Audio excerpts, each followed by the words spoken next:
పరిశుద్ధుడు, నిత్య నివాసి, నిరంతరము స్తోత్రార్హుడు, సూర్యోదయం మొదలుకొని సూర్యాస్తమయం వరకు ఆరాధించబడుతున్నటువంటి ఆరాధ దైవము, నిత్యముగా భూమి మీద కృప చూపిస్తూ ప్రతి ఒక్కరు కూడా మేలు చేసేటువంటి దేవుడిగా, పరిపాలించేటువంటి పరిపాలకుడిగా, రాజులకు రాజు, భూపతులకు భూపతిగా ఉన్నటువంటి యేసయ్య నామములో తిరిగి మరొక కృపా వాక్యాన్ని ధ్యానం చేయటానికి ప్రభువారు యొక్క ఇచ్చినటువంటి కృపా గడియలను బట్టి ప్రభుకు నేను స్తుతులు స్తోత్రములు చెల్లిస్తూ ఉన్నాను. అలాగనే ప్రతిరోజు కూడా దేవుని వాక్యాన్ని వింటూ కృపా వాక్యము ద్వారా బలపడుతూ కృపలో ఎదుగుతున్న ప్రతి బిడ్డకు కూడా ప్రభు పేరిట వందనములు, ప్రభు పేరిట శుభములు తెలియచేస్తూ ఉన్నాను. ప్రియమైన దేవుని బిడ్డలారా, ఈ సమయంలో ప్రభు మన కొరకు మరి ఇవ్వబడినటువంటి కృపా వాక్యాన్ని చదువుకొని ప్రార్థనాపూర్వకంగా వాక్యాన్ని మనం ధ్యానం చేద్దాం. ఈ సమయంలో కీర్తన 47వ కీర్తన 1 నుంచి 4 వరకు ఉన్నటువంటి చరణములను చదువుకొని ప్రార్థనాపూర్వకంగా మనం ధ్యానం చేద్దాం. ఇక్కడ మరి రాయబడినటువంటి మాటలను నేను చదువుతున్నాను. ఈ విధంగా దేవుని యొక్క మాటలు రాయబడ్డాయి. సర్వజనులారా చప్పట్లు కొట్టుడి, జయధ్వనులతో దేవుని గూర్చి ఆర్భాటము చేయుడి. 2వ చరణం, యెహోవా మహోన్నతుడు, భయంకరుడు, ఆయన సర్వభూమికి మహారాజై ఉన్నాడు. 3వ చరణంలో, ఆయన జనములను మనకు లోబరుచును, మన పాదముల క్రింద ప్రజలను అనగదొరక్కును. 4వ చరణం, తాను ప్రేమించిన యాకోబునకు మహాతిస్పయందముగా మన స్వాస్యమును ఆయన మన కొరకు ఏర్పాటు చేసి ఉన్నాడు. ప్రేమగల తండ్రి, జీవమగలిగినటువంటి ప్రభు, ఈ సమయంలో మీ యొక్క మాటలను మేము ధ్యానం చేస్తున్నాం. వివరించి బోధించండి పరిశుద్ధుడా. ప్రతి బిడ్డ కూడా బలపడటానికి, స్థిరపరచబడటానికి, ఆత్మీయంగా ఎదగటానికి కృప దయచేయమని యేసుక్రీస్తు నామములో అడిగి వేడుకుంటున్నాము తండ్రి, ఆమేన్. ప్రియమైన దేవుని బిడ్డలారా, 47వ కీర్తన 1 నుంచి 4 వరకు ఉన్నటువంటి చరణములను మనం చదువుకున్నాం.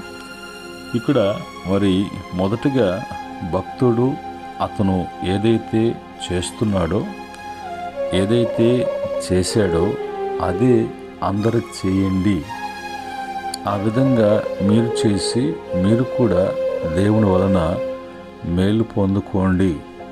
ఆయన ఎలాంటి దేవుడు, ఎంత మంచి దేవుడు, ఎలాంటి సహాయము సహకారాలు అందిస్తారు, ఆయన యొక్క ఏర్పాటు ఎంత గొప్పది అన్నట్టుగా ఈ చరణంలో చెప్తాడు.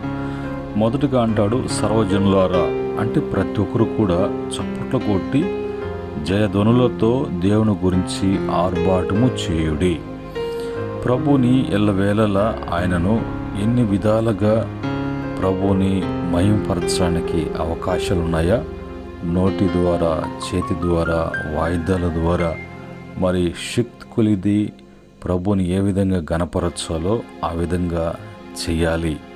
ప్రభు చేసినటువంటి మేలులు ఎప్పుడు కూడా ఎన్నడూ కూడా మర్చిపోకుండా మేలు అనిపించే కొలది, ప్రభు యొక్క సహాయం పొందుకునే కొలది, ప్రభు యొక్క కార్యాలు నీ జీవితాల్లో జరిగే కొలది ప్రభుని ఎప్పుడు కూడా ఆయన్ని స్తుతిస్తూ, ఆయనకి కృతజ్ఞతాస్తుతులు చెల్లిస్తూ, ఆయనకు స్తోత్రాలు చెల్లిస్తూ, ఆయన ఘనపరుస్తూ, ఆయన హెచ్చిస్తూ, మహిమపరుస్తూ ప్రజలందరిలో కూడా ఆయనను గూర్చి మరి ప్రకటిస్తూ ఉన్నటువంటి తెలియచేస్తూ ఒక సాక్షిగా ప్రభువుని ప్రచురపరిచేటువంటి వారముగా మనం ఉండాలి.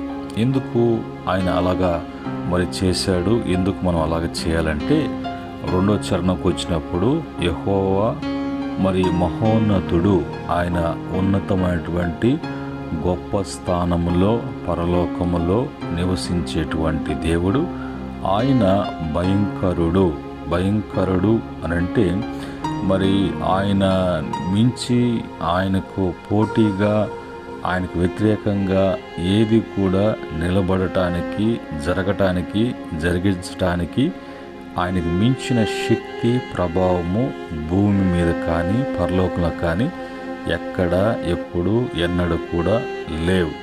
ఒకవేళ అలాగ లేచినటువంటివి అక్కడికక్కడే అవి బూడిదైపోతాయి, అక్కడికక్కడే అవి క్షీణించిపోతాయి, అక్కడికక్కడే అవి అంతరించిపోతాయి. కనుక ఆయన భయంకరుడు, ఆయన సర్వ భూమికి మహారాజు అయి ఉన్నాడు. భూమినంతా కూడా ఏలేటువంటి మహారాజు, అధిపతి అయినటువంటి వారుగా ఉన్నారు. కనుక ఆయనే రాజు. మరి ఆయన కింద ఉన్నటువంటి, ఆయన ఏర్పాటు చేసినటువంటి అధిపతులు, అధికారులు, మరి ఆయన ఏర్పాటులో, ఆయన చట్టములో, ఆయన న్యాయంలో తన ప్రజలను పరిపాలించడానికి భూమి మీద ఆయన ఏ విధంగా ఏర్పాటు చేశారో ఆ విధంగా వాళ్ళు ఉండవలసిందే. కానీ దేవుని కంటే ఎక్కువగా, దేవునికి మించి ఎవరు ఎక్కడ ఏ స్థానాలు కోరుకున్నా అలాగా కోరుకునేటువంటి మనసు మనుషులకు సంబంధించింది కాదు. మనుషులకు అలాంటి ఆలోచనలు రాకూడదు. ప్రభువే గొప్పవారు, ప్రభువే హెచ్చించబడాలి. అది దేవుని యొక్క వాక్య క్రమం.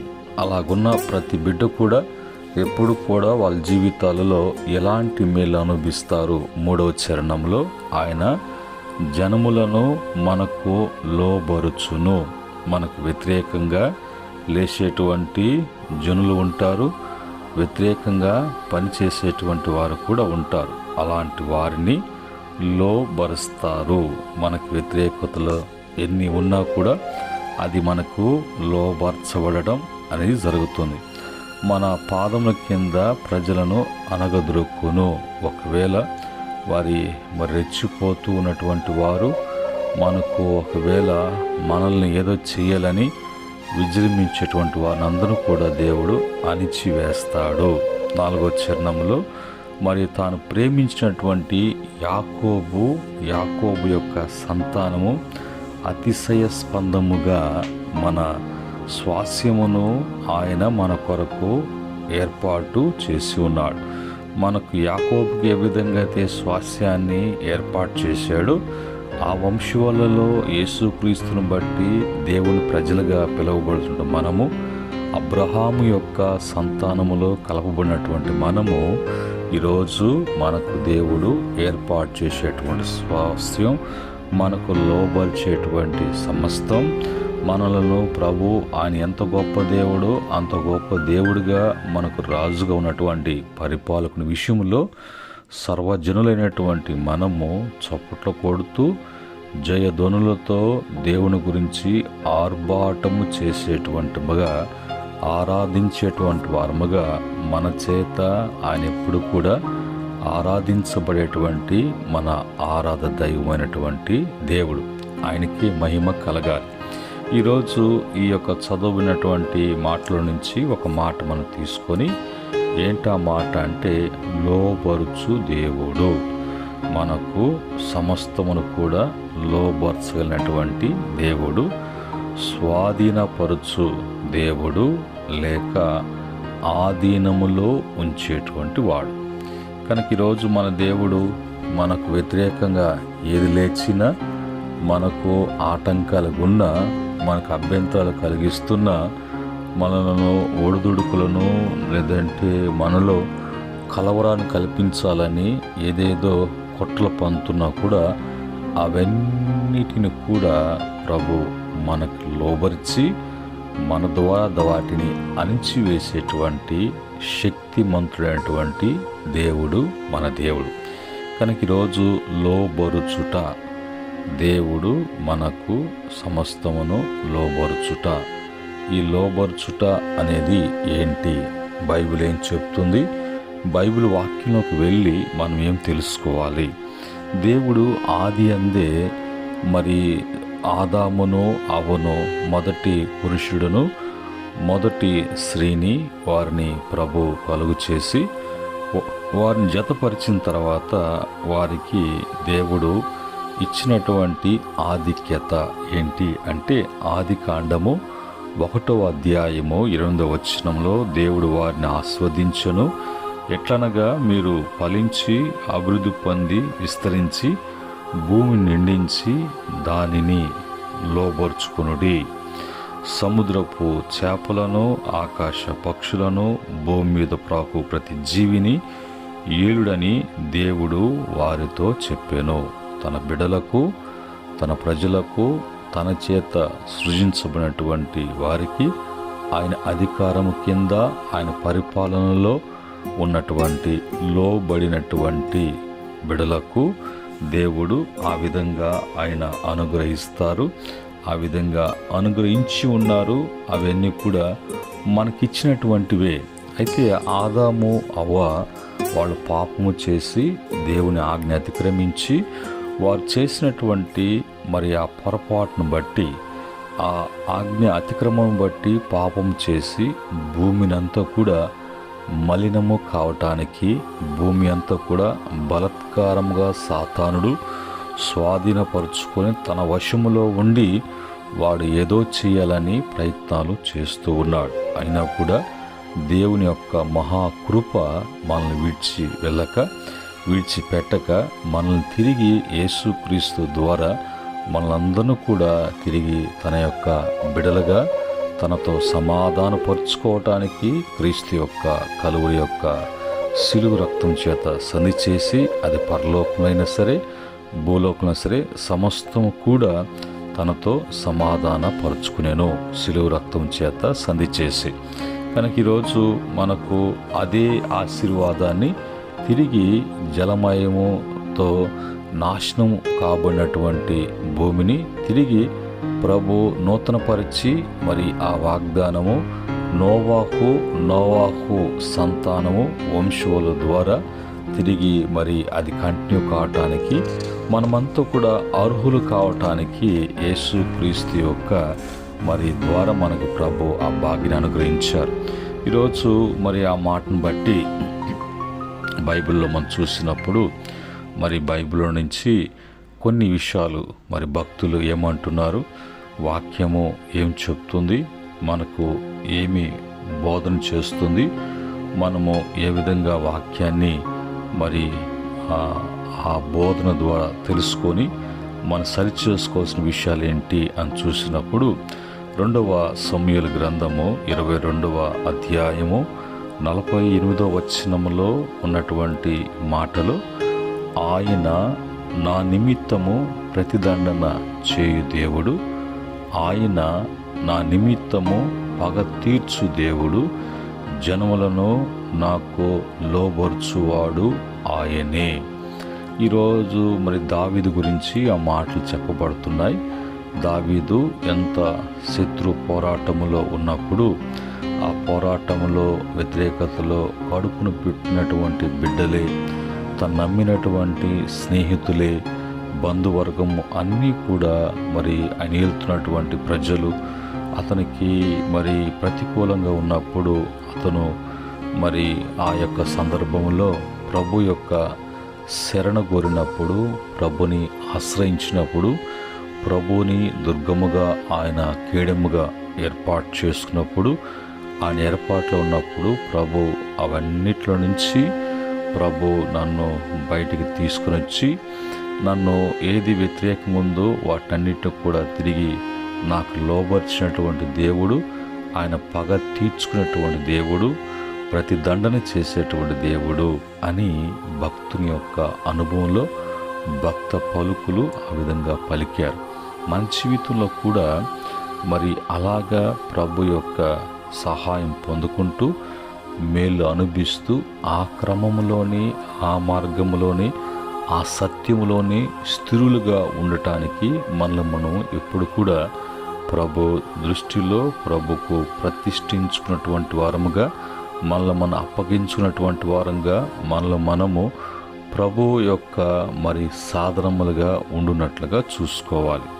మరి 3వ మాట చూసినప్పుడు నిర్గమకాండము 23వ అధ్యాయము 30వ వచనములో, నీవు అభివృద్ధి పొంది ఆ దేశమును స్వాధీనపరుచుకున్న వరకు క్రమక్రమముగా వారిని మీ ఎదుట నుండి వెళ్ళగొట్టేదను.